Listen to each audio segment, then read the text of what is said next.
அல்ஹம்துலில்லாஹ். அன்புக்குரிய சகோதரர்களே, அஸ்ஸாம் மாநிலத்தினுடைய முதல்வர் ஹிமந்த பிஸ்வா சர்மா என்பவர், அவர் பிஜேபியினுடைய ஒரு மாநிலத்தின் முதல்வர் என்பதை தாண்டி முஸ்லிம்களை அழிக்க வேண்டும் என்கிற சிந்தனை கொண்ட இந்துத்துவ சித்தாந்தத்தில் ஊறி திளைத்தவர். ஆர்எஸ்எஸ்ஐ மிஞ்சக்கூடிய அளவிற்கு முஸ்லிம் வெறுப்பு அவருடைய உள்ளத்தில் அபரிமிதமான அளவிற்கு நிறைந்திருக்கிறது. சமீபத்திய சில மாதங்களில் அவர் வெளியிட்ட கருத்துக்கள், முஸ்லிம்கள் தொடர்பில் அவர் சொன்ன செய்திகளை எல்லாம் பார்த்தோம் என்று சொன்னால், எந்த அளவிற்கு அவர் முஸ்லிம் வெறுப்பில் ஊறி திளைத்திருக்கிறார், முஸ்லிம்களை கருவறுக்க வேண்டும் என்று துடித்து கொண்டிருக்கிறார் என்பதை நம்ம தெளிவாக புரிந்து கொள்ள முடியும். என்னவெல்லாம் இவர் சொல்லியிருக்கிறார். கடந்த தேர்தல் பிரச்சாரத்தின் போது அவருடைய பேச்சுக்களில் சிலவற்றை மட்டும் நாம் இந்த நேரத்தில் பதிவு செய்ய விரும்புகிறோம். தேர்தல் பிரச்சாரத்தின் போது அவர் சொல்கிறார், காங்கிரஸ் மீண்டும் ஆட்சிக்கு வந்தால் நீங்கள் செலுத்தக்கூடிய, காங்கிரசுக்கு செலுத்தக்கூடிய ஒவ்வொரு வாக்கும் பாபர்களையும் அவுரங்கசீப்புகளையும் மீண்டும் அவர்களுக்கு ஊட்டச்சத்து கொடுப்பதாக அமைந்துவிடும். காங்கிரஸ் ஆட்சிக்கு வந்தாங்கன்னா பாபர்கள் ஊக்கம் பெறுவார்கள், அவுரங்கசீப்புகள் ஊக்கம் பெறுவார்கள், அவங்களுக்கு விட்டமின் கிடைச்ச மாதிரி அப்படிங்கிறாங்க.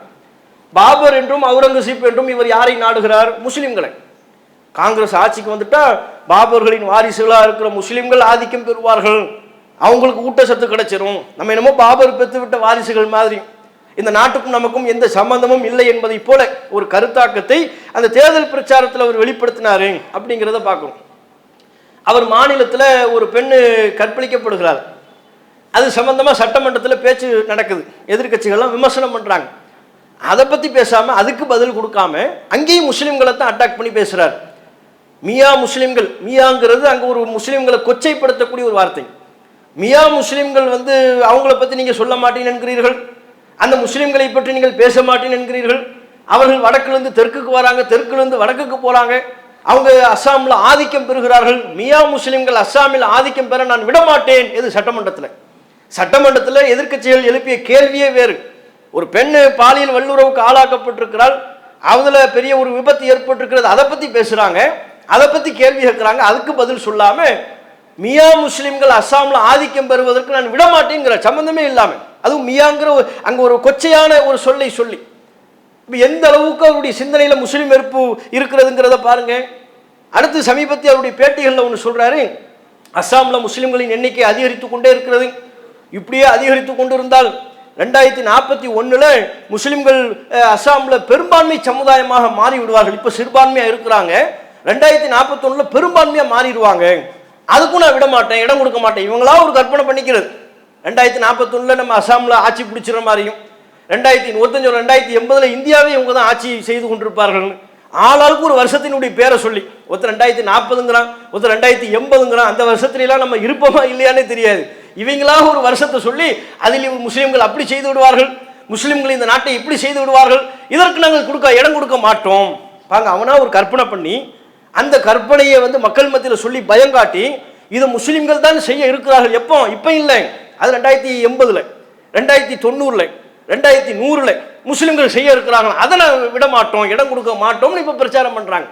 இதுவும் அவருடைய ஒரு முஸ்லீம் விருப்ப பளிச்சென்று வெளிப்படுத்துகிறது. அஸ்ஸாம் மாநிலத்தில் அவங்க ஆட்சிக்கு வந்ததுக்கு பிறகு இப்போ சமீபத்தில் ஒரு 2022 இருந்து இப்போது வரையிலும் ஒரு 1.5 வருஷ காலகட்டத்தில் சுமார் 600 மதரசாக்களை இவர் இழுத்து மூடி இருக்கிறார். அந்த மாநிலத்தில் முஸ்லீம் சிறுபான்மை சமுதாய மக்களுக்கு கல்வி வழங்கி கொண்டிருந்த மதரசாக்களை இழுத்து மூடி இருக்கிறார். அதுக்கு காரணம் சொல்கிறார், மதரசாக்கள் என்பது பயங்கரவாதத்தை ஊக்குவிக்கக்கூடிய தளமாக இருக்கிறது, பயங்கரவாதத்திற்கு புகலிடம் கொடுக்கிறது, மதரசாக்கள் தான் நமது நாட்டில் பயங்கரவாதிகளை உருவாக்குகிறது என்று சொல்லி 600 மதரசாக்களை நாங்கள் இழுத்து மூடி இருக்கிறோம். அவரே பெருமைப்பட பத்திரிகையாளர்கள் முன்பு இந்த கருத்தை சொல்லி கொண்டிருக்கிறார். இதெல்லாம் எவ்வளோ பெரிய ஒரு நச்ச கருத்து. அஸ்ஸாமா இருந்தாலும் ஊபியா இருந்தாலும் இப்போ ஏனைய வட மாநிலங்களில் முஸ்லீம்கள் எந்த அளவுக்கு பொருளாதார ரீதியாக நலிவடைந்திருக்கிறார்கள், அவங்க உரிமைகள் பறிக்கப்பட்டு கொண்டிருக்கிறது. ஒரு சின்ன அரசாங்கத்தை எடுத்து ஒரு கேள்வி கேட்டால் புல்டோசரை கொண்டு அவன் வீட்டை இடிக்கிறிய, அவன் பயங்கரவாதியாக உருவாகிட்டு இருக்கிறானா? அந்த மதரசாக்கள் அதுவும் அவங்களுக்கு சொல்லிக் கொடுக்கப்படுகிறது. உலகத்தில் கல்வி எப்படி கற்க வேண்டும், குரானை எப்படி ஓத வேண்டும் என்று சொல்லிக் கொடுக்கக்கூடிய ஒன்றை பயங்கரவாதத்தை சொல்லிக் கொடுக்குறாங்க, பயங்கரவாதியாக மாற்றிக்கிட்டு இருக்கிறாங்க. நாங்கள் 600 மதரசாவை இழுத்து மூடிட்டோம் அப்படிங்கிறாங்க. இப்போ சமீபத்தில் போன வாரம் அவர் பண்ண இந்த அஸ்ஸாம் மாநில முதல்வர் ஹிமந்த் பிஸ்வா சர்மா செஞ்ச கொடுமைகளில் ஒன்று என்ன தெரியுமா?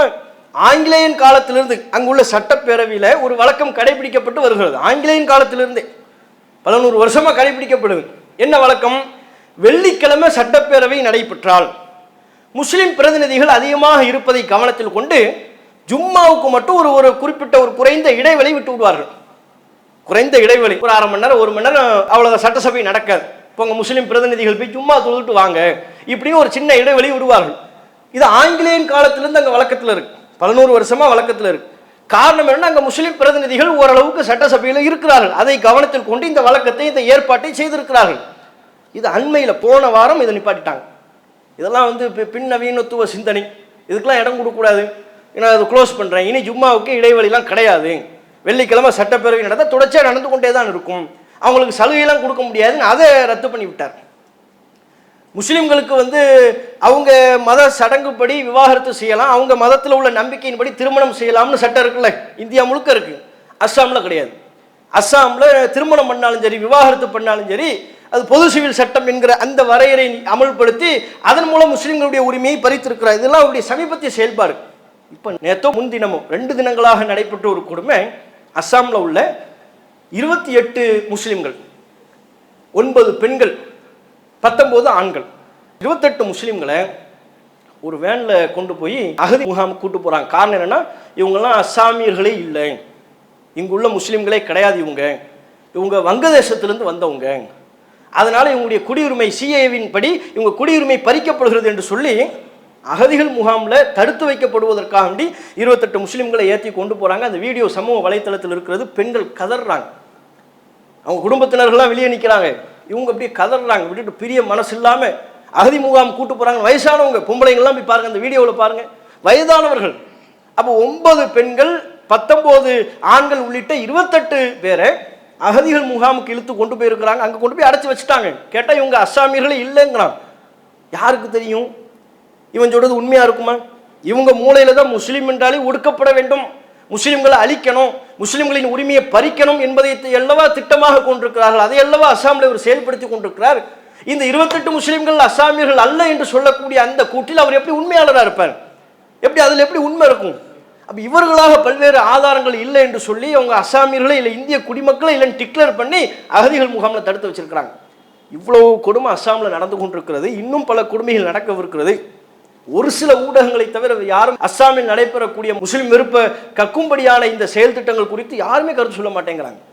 ஒரு சில பேர் தான், ஒரு சில ஊடகங்கள் மட்டும்தான். இதை தவிர்த்து வேறு யாரும் அதை பற்றி பேசுவதில்லை, கண்டுகொள்வதில்லை.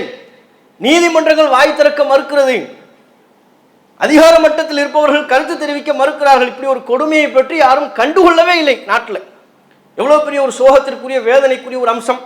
அப்போ அஸ்ஸாமில் நடைபெறுகிற, தொடர்ச்சியாக நடைபெறுகிற முஸ்லீம் எப்படி ஊபியில் நடக்குதோ, எப்படி குஜராத்தில் நடத்ததோ, அதற்கு நிகரான கொடுமைகள் அஸ்ஸாமில் படிப்படியாக நிகழ்த்தப்பட்டு கொண்டு வருகிறது. அத்தனை முஸ்லிம்களையும் அகதிகள் முகாமில் அடைத்து வைக்க பார்க்கிறார்கள். இதற்கு நாம் இடம் கொடுக்கக்கூடாது. ஜனநாயக ரீதியாக இதற்கு நாம் குரல் கொடுக்க கடமைப்பட்டிருக்கிறோம் என்பதை இந்த நேரத்தில் சொல்லிக்கொண்டு அஸ்ஸாம் மாநில முதல்வருக்கும் அவருடைய இந்துத்துவ சிந்தனைக்கும் கடுமையான கண்டனத்தை நாம் தெரிவித்துக் கொள்வதோடு என்னுடைய இந்த உரையை நிறைவு செய்து கொள்கிறேன். அஸ்ஸலாமு அலைக்கும் வரஹ்மத்துல்லாஹி வபரகாத்துஹு. இஸ்லாம் மற்றும் சமுதாய செய்திகளை அறிந்து கொள்ள தமிழ்நாடு தௌஹீத் ஜமாஅத் யூடியூப் பக்கத்தை உடனடியாக சப்ஸ்கிரைப் செய்து கொள்ளுங்கள். மேலும் பெல் பட்டனையும் கிளிக் செய்து கொள்ளுங்கள்.